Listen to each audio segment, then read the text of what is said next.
నమస్తే. ప్రస్తుతం మనతో పాటు కాంగ్రెస్ పార్టీ రాష్ట్ర అధికార ప్రతినిధి డాక్టర్ మద్ది శ్రీనివాస్ రెడ్డి గారు ఉన్నారు. ఆయన పార్లమెంట్ అభ్యర్థిగా ఆశావాహుగా కూడా దరఖాస్తు తీసుకోవడం జరిగింది. సో ఒకసారి మాట్లాడదాం. ఎక్కడి నుంచి దరఖాస్తు తీసుకోవడం? నా పేరు డాక్టర్ మద్ది శ్రీనివాస్ రెడ్డి.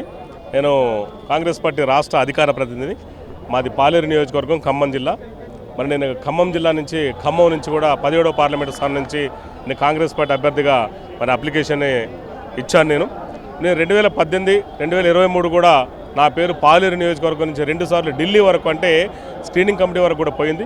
మరి అదేవిధంగా 2021లో కూడా నా పేరు ఖమ్మం, నల్గొండ, వరంగల్ పట్టభద్రుల నుంచి కూడా రాముల్ నాయక్ గారు నాది ఢిల్లీ వరకు కూడా పోయింది. సో 3 సార్లు నాకు కూడా టికెట్ నిరాకరించినా కూడా నేను కాంగ్రెస్ పార్టీ కట్టుబడి పనిచేశాను. మరి నేను కాంగ్రెస్ పార్టీ కోసం 32 సంవత్సరాలు చేసినటువంటి నాకు 46 సంవత్సరాలు నా ఏజ్లో ఉన్నటువంటి దాదాపు 34 సంవత్సరాలు కాంగ్రెస్ పార్టీ చేసిన మొత్తం ఆధారాలతో సహా, బహుశా భారతదేశ చరిత్రలో ఎవరు కూడా ఇన్ని ఎవిడెన్స్ పెట్టుండరు. ఆ రోజు నుంచి ఈ రోజు వరకు మొత్తం ఆధారాలతో సహా, రకరకాల ఆధారాలతో నేను కాంగ్రెస్ పార్టీ బయోడేటాలో సబ్మిట్ చేశాను.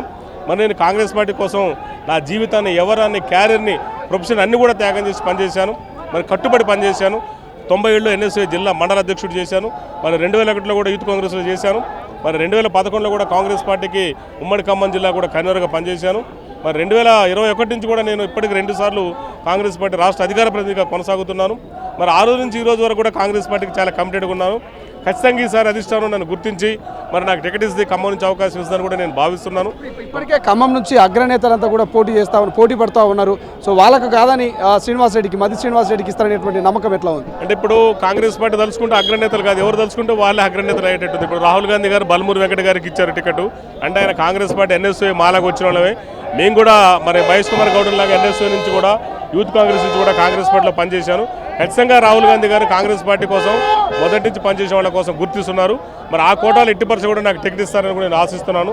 నేను ప్రజలతోటి మమేకమై ఉన్నాను. నాకు ప్రజల సమస్యలు కూడా తెలుసు. ఒక లాయర్గా కూడా నేను చేయగలుగుతానని ఈ సందర్భంగా తెలియజేస్తున్నాను. Thank you so much. ఇది మొత్తం మీద మద్ది శ్రీనివాస్ రెడ్డి మాత్రము ఖమ్మం నుంచి ఆశిస్తూ ఉన్నారు.